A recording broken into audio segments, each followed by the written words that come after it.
Olá, boa tarde, tudo bem? Essa aqui é a aula de informática documentária do dia 26/8/2020. Eu sou o professor Oswaldo e hoje nós não vamos ter o vídeo, tá certo? Vamos ter apenas o áudio e as minhas explicações. Vamos experimentar esse modelo para depois receber o feedback de vocês, ok? Bom, então eu vou compartilhar aqui a tela para vocês e aí vocês vão ver. Lá vamos logo. Pronto, aí está. Então, muito bem. Hoje a gente continua a trabalhar e a discutir a questão da preservação digital, de dados, não, preservação digital. E uma definição importante que temos de ter desde o início é que a preservação digital, ela requer enorme planejamento para a implantação. Não é um produto que você compra pronto, não é um software, não é um equipamento. Não tem como você simplesmente instalar e acreditar que você vai ter preservação digital. Ela envolve um conjunto complexo de ações e pessoas e vaidades, às vezes, ego e tudo mais que pode envolver uma atmosfera onde nós, pessoas, estamos envolvidos, tá certo? Então vamos lá. Primeiro de tudo, é preciso que seja definido e muito bem definido quais são os objetivos do planejamento. O planejamento ele não consiste apenas em se reunir em volta de uma mesa e discutir que desejam ou não colocar a preservação digital numa instituição. Nesse planejamento devem ser definidos os objetivos que são esperados, quais documentos devem ser produzidos, que decisões devem ser tomadas, né, até o final da reunião ou das reuniões. E dentre os vários objetivos, que vão passar por quem é responsável pelo quê, quando, como, né, tudo isso, orçamento, etc., é definir quais documentos serão preservados. Né? Ou seja, em uma instituição, você tem um volume grande de documentos e nem todos os documentos poderão ser preservados inicialmente e outros sequer fazem sentido que sejam preservados, tá bom? Então, você tem que definir quais documentos serão preservados. Na sequência, você deve definir também a periodicidade da coleta ou do armazenamento. Existem documentos que são lidos, por exemplo, diariamente. E, então, você tem que definir se a coleta também vai ser diária ou vai ser semanal. E existem situações nas quais documentos são produzidos a todo instante, a cada segundo documentos são produzidos. E você precisa tomar essas decisões e planejar bem a infraestrutura tecnológica que vai atender a essa enorme demanda que eventualmente sua instituição possua, tá ok? Bom, então além de definir os documentos e definir a periodicidade, você também precisa identificar os critérios para a eleição da prioridade, ou seja, bom, vamos começar pelos documentos prioritários, mas quem é que vai explicar o que é documento prioritário? Quem é que vai definir isso na instituição? Quem é o documento prioritário? Se você deixar pela opinião das pessoas, simplesmente, provavelmente todos vão dizer que os documentos produzidos pelos seus setores são prioritários e vão apresentar razões para aquilo. Então, você precisa ter critérios que vão definir o que é prioridade na implantação da preservação digital. Para você poder chegar a essas definições sobre o que será preservado, principalmente os critérios para definir o que vai ser priorizado e, portanto, preservado, eu acredito que você deva envolver todos nessa discussão. Você deve permitir a participação de todas as pessoas que estão envolvidas no processo, sejam elas as pessoas que produzem os documentos ou as pessoas que consomem esses documentos, pessoas do setor ou de outro setor, até pessoas de fora da instituição que precisam daqueles documentos. O ideal é que todo esse ecossistema ele esteja envolvido nessa discussão. E isso vai fazer com que você tenha, então, resultados mais positivos na identificação dos critérios que vão nortear a definição das prioridades. Por que você deve partir de uma discussão ampla sobre quais são os critérios para a eleição das prioridades? Uma motivação, porque sem uma sólida discussão e um planejamento correspondente, né, a implantação e outros esforços que você empreenda para ter preservação digital, elas tenderão ao insucesso, elas terão chance enorme de fracassar, né? E vão fracassar por quê? Porque as pessoas não compreenderam os objetivos da preservação digital, não entenderam o porquê da preservação digital, não entenderam onde a preservação digital vai levar a instituição, que benefícios ela vai trazer, que novos produtos ela vai agregar para aquela instituição. Então, se isso não for compreendido, o que vai acontecer é que, às vezes, as pessoas vão discordar dos objetivos e vão achar só que é mais um trabalho, ou que ela vai perder o emprego por conta daquilo, ou que do jeito que está funcionando já está atendendo, não sabe para que fazer essa complicação toda. Então, se você não envolver todo mundo, as pessoas dentro da instituição poderão se tornarem obstáculos na implantação disso. Às vezes, obstáculos intencionais, né? Ela faz de tudo para atrapalhar a implantação, e por vezes elas são obstáculos simplesmente porque não compreendem bem o papel que lhes cabe no processo de implantação e no processo de definição das prioridades, né? Bom, então, para isso, você deve ter um foco. E o foco da preservação digital, ele deve ser direcionado inicialmente às atividades essenciais da instituição. E isso já você pode ter como um primeiro dos critérios, ou seja, o documento que vai ser preservado, ele precisa estar relacionado à atividade essencial da instituição. Se aquilo não está relacionado à atividade essencial, talvez não seja uma boa eleição associar aquele documento ao primeiro momento da preservação digital. Então, quando você considera a atividade essencial da instituição, você deve, então, olhar para a documentação, por exemplo, do tipo legal, do tipo contábil, do tipo administrativo e também do tipo estratégico. O que isso quer dizer? Dentro daquilo que é a missão da empresa, que é o foco da atividade daquela empresa, daquela instituição, você deve se preocupar, primeiro, em preservar o que é legal, o que precisa ser preservado por força de lei, né? Você tem que preservar certos documentos, né? Por exemplo, legislação trabalhista exige que o ponto ponto, né, entrada e saída dos funcionários, o ponto eletrônico ou não, ele seja registrado e esteja disponível para fiscalização. Então, você tem um prazo, eu não me lembro qual é o prazo que está vigente hoje na legislação, mas você tem que manter aquilo disponível. Se for, por exemplo, informação contábil produzida pela empresa, as notas fiscais de entrada, de saída, né, todos esses documentos, os pagamentos feitos aos funcionários, tudo isso precisa ser preservado, né? Está disponível em momentos de fiscalização ou em momentos em que a empresa tem que prestar contas aos entes de fiscalização das esferas municipais, estaduais ou federais, né?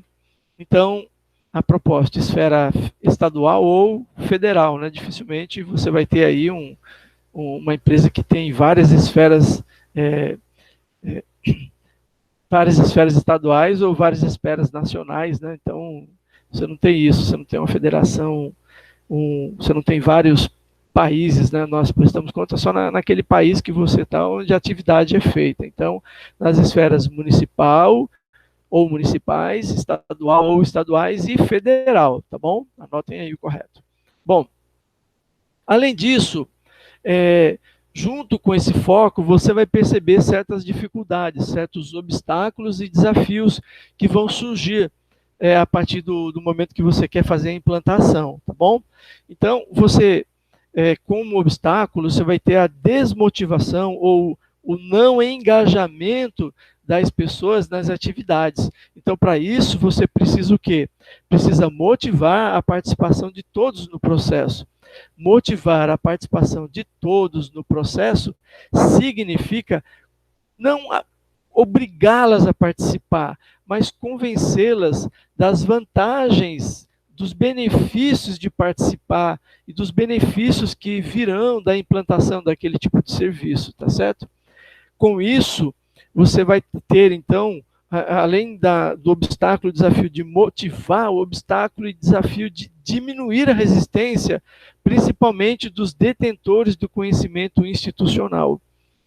Por vezes, os processos, como eles ocorrem na instituição, ou seja, o que precisa ser feito, como é feito, qual a metodologia usada naquela instituição para produzir um bem, um produto ou um serviço, por vezes esse trâmite ele só está na cabeça de um ou alguns funcionários, ou então em alguns setores. Não estão fortemente registrados aqueles processos, ou seja, eles fazem lá, resolvem uma demanda, mas um funcionário de outro setor, ele não sabe como é que isso é feito lá, né? E também não existe um manual, um guia para ele ler, para compreender como é que ele é feito. Então, isso que eu chamo aí de detentores de conhecimento institucional, né? Ou seja, em um determinado setor, determinado produto ou serviço pode ser produzido e isso estaria dependendo da forma como algumas pessoas trabalham. Vou citar um exemplo. Tem um setor, por exemplo, contábil, que tem que fazer registros contábeis, e lá existe uma pessoa que lembra de cabeça quase todos os detalhes do plano de conta contábil daquela empresa, certo? Todo mundo que precisa saber informações sobre um plano contábil, pergunta a essa pessoa. E ela diz, é isso, aquilo e tal. Mas aí um dia essa pessoa fica doente, fica uma semana sem ir trabalhar, e ninguém mais sabe onde obter informações corretas sobre o plano contábil. Vão ter que olhar no sistema, em outra documentação, vão procurar e descobrem que a informação que eles têm impressa está desatualizada, porque o plano de contas mudou, etc. Então, esses são os detentores do conhecimento institucional, que por vezes eles representam a memória da instituição, né? Então isso, você precisa convencer essas pessoas de que eles vão abrir mão desse conhecimento e ajudar esses conhecimentos a serem registrados, e justamente indicando quais documentos possuem esses dados, esses procedimentos, e ajudando a definir uma periodicidade para esse registro. Bom, você deve tentar mostrar as vantagens, né, de vencer os obstáculos, de vencer os desafios, mostrando para essas pessoas as superações e ganhos que eventualmente elas terão quando a preservação digital for implantada.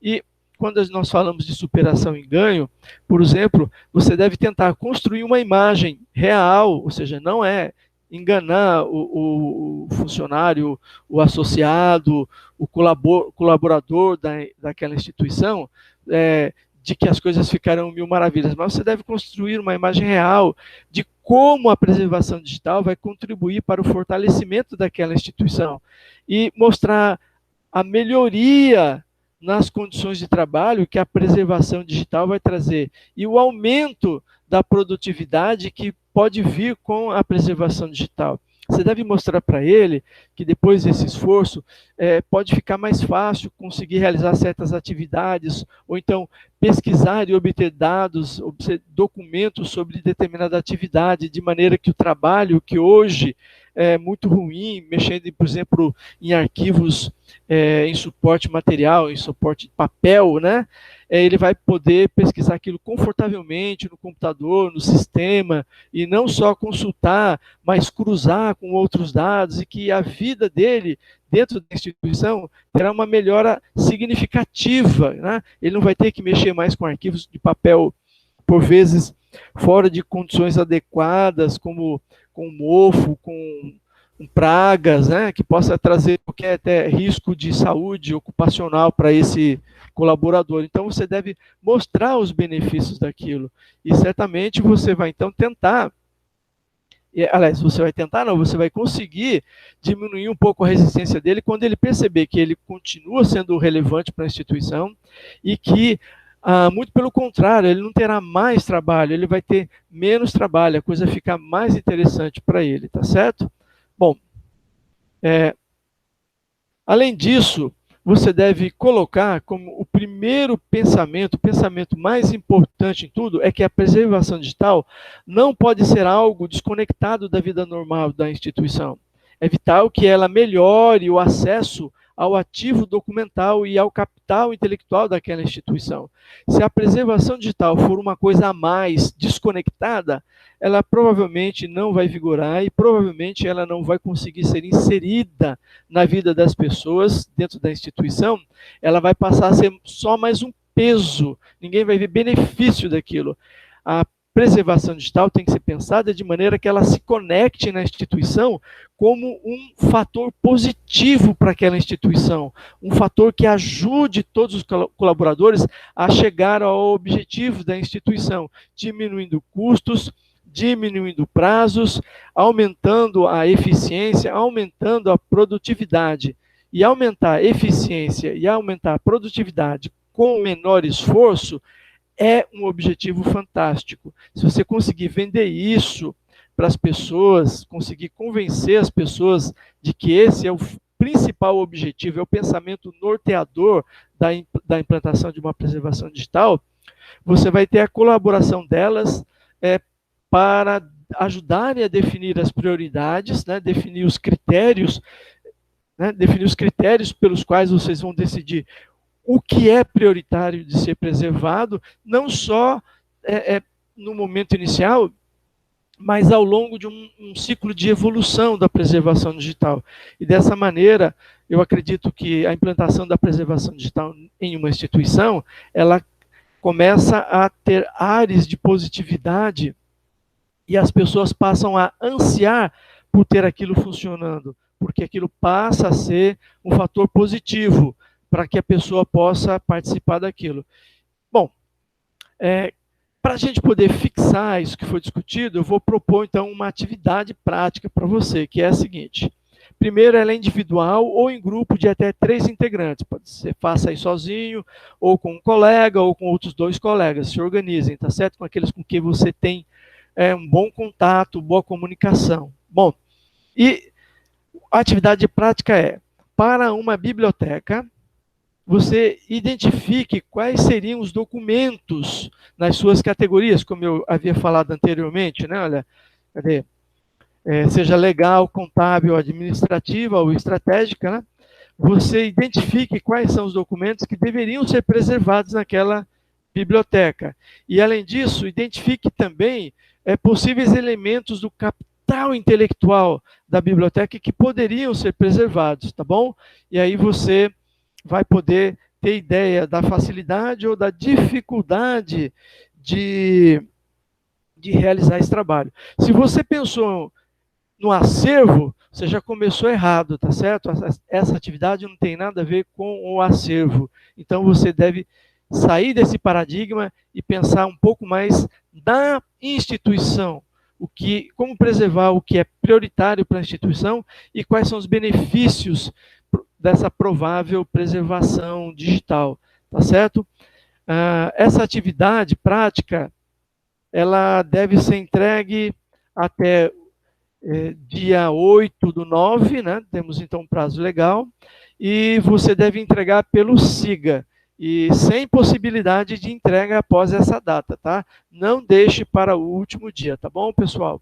Então, espero que vocês tenham compreendido. Se ficou alguma dúvida, e que talvez foi porque você perdeu um momento dessa aula, rebobina a fita, aperta o play, toca de novo que você vai conseguir. E se não, vamos usar então depois o canal de WhatsApp que está sendo criado para você também poder enviar dúvidas e ter uma interação um pouquinho mais ágil, para além das aulas da segunda e quarta, tá bom? Fiquem com Deus e se cuidem, porque o coronavírus está solto, está por aí, procurando a quem devorar, e eu espero que você escape desse bicho, tá bom? Até logo, gente.